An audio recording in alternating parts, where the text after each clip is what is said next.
People's education society या शैक्षणिक संस्थेची new English school and junior college Ram Maruti road Thane येथील नामांकित शाळेने 15 जून 2025 रोजी 100व्या वर्षात पदार्पण केले।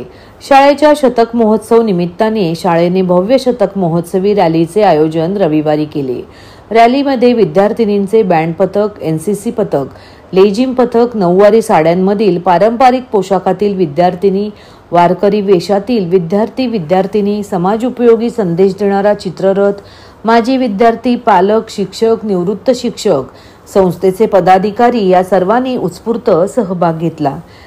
ही शतक महोत्सवी भव्य रॅली महाराष्ट्राच्या संस्कृतीचा उत्सव ठरली।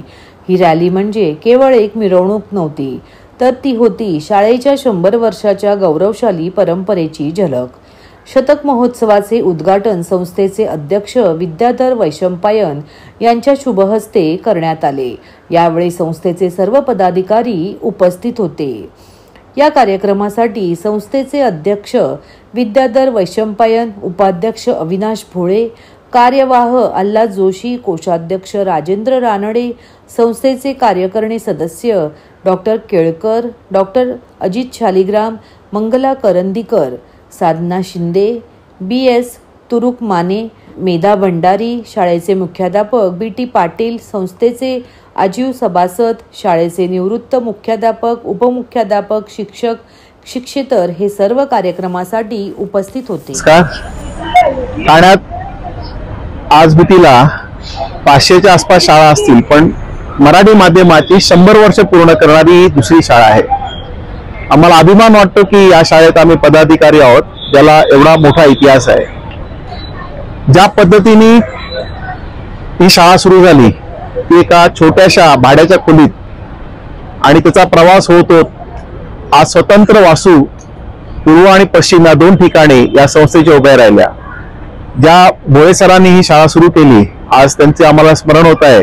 15 जून 1926 साली छोट्याशा भाड्याच्या एका खोलीत शाळा सुरू झालेले, छोटं रोप लावलेलं, आज त्याचा वटवृक्ष झाला।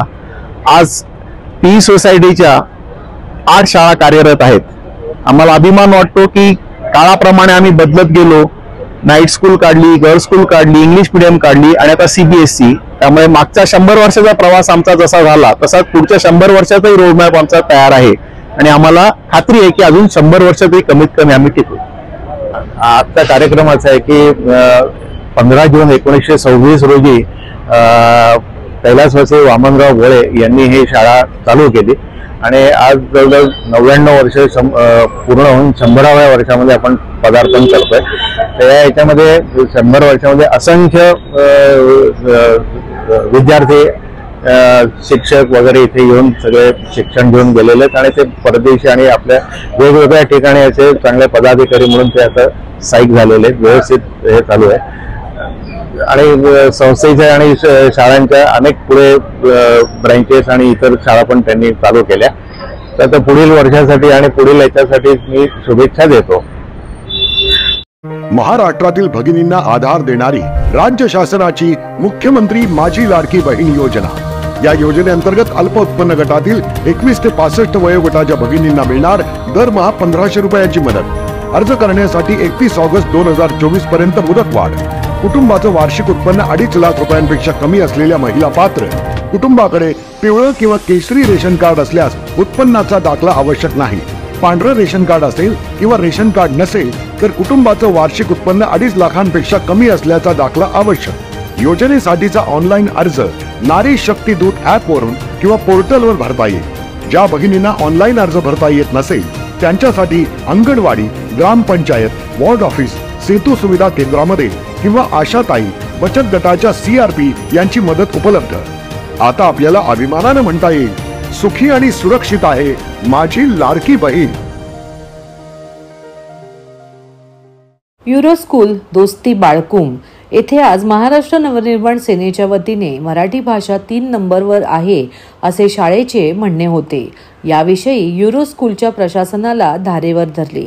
यावेळी मनसे नेते अविनाश जाधव व शहर अध्यक्ष रवींद्र मोरे यांच्यासह मनसेचे कार्यकर्ते मोठ्या संख्येने उपस्थित होते.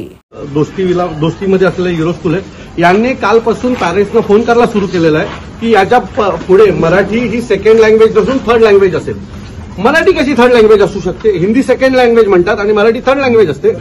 सो आता आम्हाला जे काही करायचं ते आम्ही केलंय. आम्ही त्यांना ताकीद दिले. त्यांनी आता मला प्रिन्सिपलनी शब्द दिलेला आहे की ते आता लगेच ताबडतोब एक मेसेज शाळेच्या सगळ्या ग्रुपवर टाकतील आणि मराठी ही खरी तर फर्स्ट लँग्वेज असली पाहिजे, पण मराठी ही कंपल्सरी असेल असं मेसेज आता ते सगळ्या ग्रुपवर टाकतात आणि तसं नाही झालं तर ही शाळा आम्ही चालून देणार. विद्यार्थ्यांच्या ज्या भावना आहेत त्या पालकांकडे पोहोचल्या. पालकांचं एकंदरीत काम या शाळेमध्ये सगळ्यात जास्त मराठी मुलं शिकायला आहेत, मराठी मुलं शिकायला आहेत, तरी सुद्धा हे लोक आमच्यावर लागत आहेत आणि याचा आम्हाला विरोध आहे.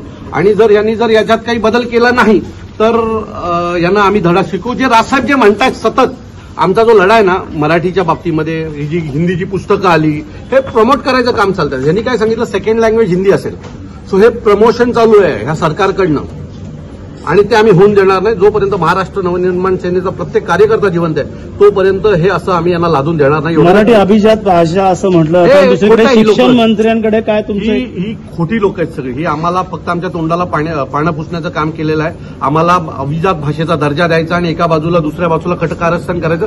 हे कशाला करताय सरकार? या महाराष्ट्राला जर मराठी आमची आई आहे तर तिचा अपमान रोज रोज का करताय तुम्ही? ना तुम्हाला GR करायचे काढा ना आणि सगळ्या शाळेला लादा ना. शिक्षण मंत्री कुठे कमी पडतं का GR लादायला? आता असं वाटतंय की सरकारपेक्षा शाळा मोठ्या आहेत का त्यांचा मनमानी कारभार आहे.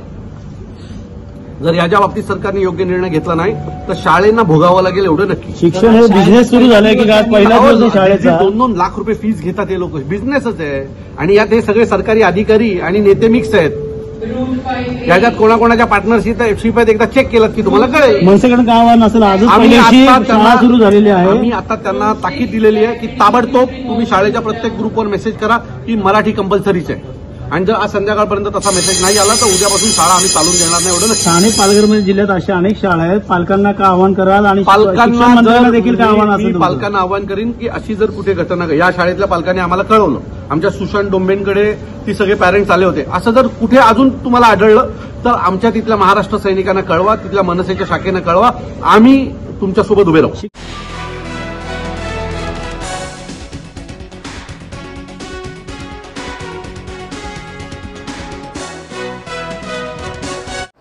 उपनगरीय रेल्वे प्रवाशांच्या सोयी आणि सुरक्षेच्या दृष्टीने अत्यंत महत्त्वपूर्ण ठरलेली उपनगरीय रेल्वे गोलमेज परिषद ठाणे येथील भारतीय जनता पार्टीच्या विभागीय कार्यालयात मोठ्या उत्साहात पार पडली. या परिषदेचे आयोजन ठाणे शहर आमदार संजय केळकर यांच्या उपस्थितीत कोकण पदवीधर मतदारसंघाचे आमदार ॲडव्होकेट निरंजन डावखरे यांच्या पुढाकाराने करण्यात आले होते. नुकत्याच दिवा मुंब्रा दरम्यान घडलेल्या रेल्वे अपघाताने संपूर्ण उपनगरीय क्षेत्रात चिंतेचे वातावरण निर्माण झाले आहे. या पार्श्वभूमीवर या परिषदेमध्ये प्रवाशांना दररोज भेडसावणाऱ्या समस्या, सुरक्षा व्यवस्थेतील त्रुटी आणि सुविधा अपुऱ्या पडण्याचे वास्तव्य याविषयी सखोल आणि खुली चर्चा झाली. विविध प्रवासी संघटनांचे प्रतिनिधी यावेळी उपस्थित होते आणि त्यांनी आपल्या क्षेत्रातील अनुभवातून प्रशासनासमोर मुद्देसूद समस्या मांडल्या. या परिषदेमध्ये प्रवासी संघटनांनी प्रवाशांना असणाऱ्या अपुऱ्या सुविधा, सुरक्षेच्या बाबतीतील त्रुटी, वेळापत्रकातील विस्कळीतपणा, गर्दीचे नियोजन, मंजूर प्रकल्प होणारी दिरंगाई यावर व्यावहारिक व सर्वसमावेशक सूचना मांडल्या. या चर्चासत्राला भाजपाचे ठाणे जिल्हाध्यक्ष संदीप लेले, माजी नगरसेवक मनोहर डुमरे ज्यांनी ही परिषद घडवून आणली ते मकरंद मुळे, रेल्वे प्रवासी संघाचे मधु कोटियन, नंदकुमार देशमुख, मनोहर शेलार, लता अरगडे, दीपांकर घोष, दिनेश घरत, महेश पांचाल, संजय मिस्त्री व इतर मान्यवर प्रतिनिधी उपस्थित होते.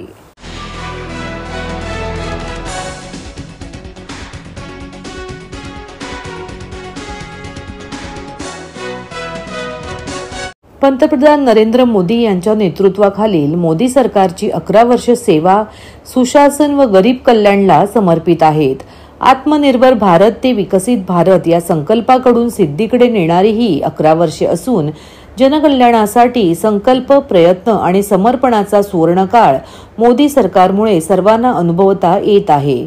मोदी सरकारने मागच्या 11 वर्षात केलेल्या अद्वितीय कार्याची नोंद सुवर्ण अक्षरात केली जावी, अशा शब्दात योगेश सागर यांनी मोदी सरकारच्या 11व्या वर्षपूर्तीनिमित्त आयोजित पत्रकार परिषदेत मोदी सरकारच्या 11 वर्षातील कार्याची प्रशंसा केली. यावेळी सागर यांनी मोदी सरकारने महिला, युवा, शेतकरी, दलित, आदिवासी, ओबीसी घटक यांच्या कल्याणासाठी आणलेल्या विविध योजना तसेच सरकारच्या कामगिरीचा आढावाही घेतला. या पत्रकार परिषदेला ठाणे शहर अध्यक्ष ॲडव्होकेट संदीप लेले, प्रवक्ते सागर भदे, राजेश मडवी, रमेश आमरे, मुकेश मोकाशी, सुनेश जोशी, नितेश शहा, माजी नगरसेविका प्रतिभा मडवी, मृणाल पेंडसे, डॉक्टर समीरा भारती तसेच मोठ्या संख्येने व्यापारी आणि बुद्धिजीवी नागरिक उपस्थित होते.